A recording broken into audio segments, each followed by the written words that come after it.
rekomendasi kamera di akhir tahun 2025. Ada apa aja? Langsung saja.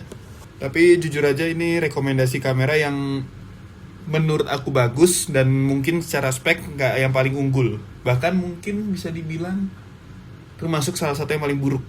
Tapi kembali lagi itu preferensi aku sendiri karena aku suka sama mungkin desainnya atau fiturnya dan lain-lain.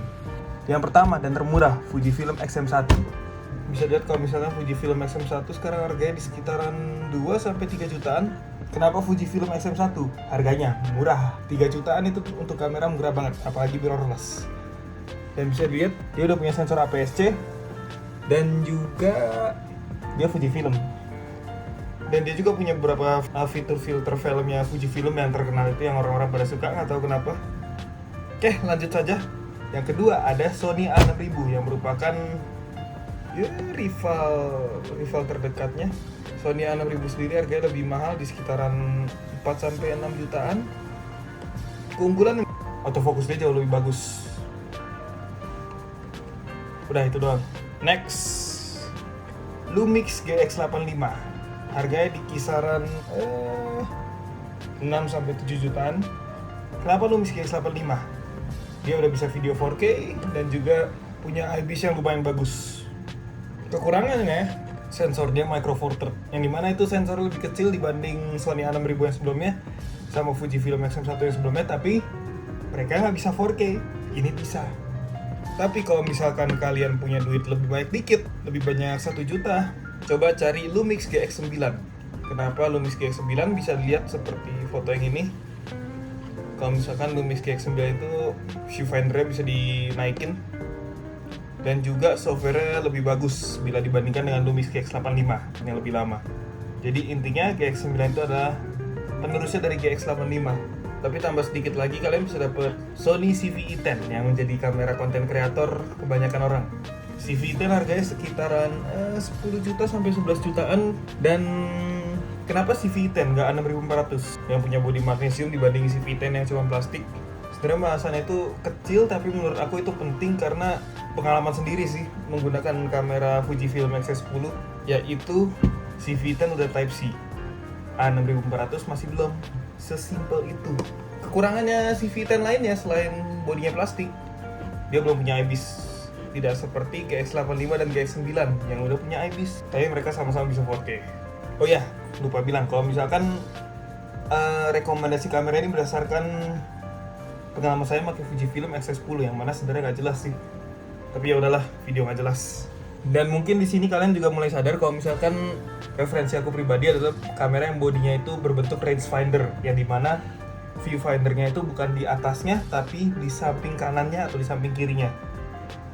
Lanjut, selanjutnya dinaik harga dikit di 13-15 jutaan ada Fujifilm X-10, yang mana kamera pribadi saya yang saya pakai sekarang ini.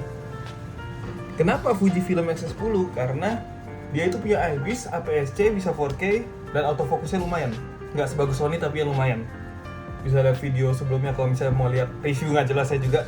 Pokoknya Fujifilm X-10 itu punya semua fitur itu, tapi harganya lebih murah dibanding rivalnya kayak Sony A6600 yang harganya itu seingat aku masih di sekitaran 16 jutaan.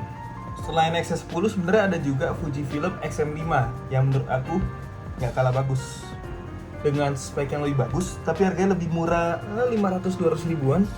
Tapi kejelekan Fujifilm X-M5 adalah dia nggak punya viewfinder. Jadi kalian harus bener-bener depend on layar doang.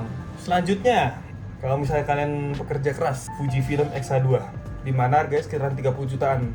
Kekurangan terbesar Fujifilm X-A2, langsung saja, sensornya masih APS-C dibanding Sony A7 yang udah full frame. Tapi kenapa saya tetap milih Fujifilm X-A2? Desain sih, desainnya beda sendiri. Personal preference karena saya sendiri pemakai Fujifilm, dan juga Fujifilm X-A2 ada layar analog ya namanya, layar analog di bagian atasnya yang Sony A7 itu nggak punya seingat aku. Tapi kalau misalnya kalian itu content creator dan punya banyak duit dan siapa tahu mau bikin film tarannya, kalian bisa ngambil Sony FX3 di harga 50 jutaan. Dengan notch, ini kamera nggak bagus kalau misalnya buat foto, cuma bagus buat film. Kenapa? Karena dia nggak punya mechanical shutter. Dia cuma punya electronic shutter yang nggak beda jauh dengan sistem yang dipakai di kamera HP. Jadi pas kalian foto nggak ada suara cekek gitu di dalamnya.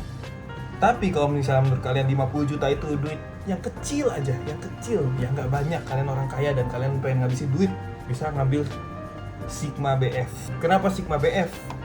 Lihat desainnya. Ini desain, harganya sebenarnya lebih murah dari FX3 kalau lihat. Harga itu cuma 40 jutaan. Dengan notes, fiturnya Sigma BF jauh lebih rendah dibanding FX3. Kenapa? Dia nggak punya SD card slot, jadi dia cuma pakai internal storage kayak HP iPhone. Dia nggak punya fan buat dinginin kameranya kalau misalnya dipakai buat merekam video. Bahkan nggak ada gripnya, kalau kalian lihat itu rata depannya. Tapi gila desainnya, bisa ngabisin itu semua. Sepertinya itu saja video hari ini. Kalau misalkan kalian ada nggak setuju atau menurut kalian yang lebih bagus, silahkan komen. Kalau misalkan kurang ngotot ya udah silahkan berantem di komen. Dadah.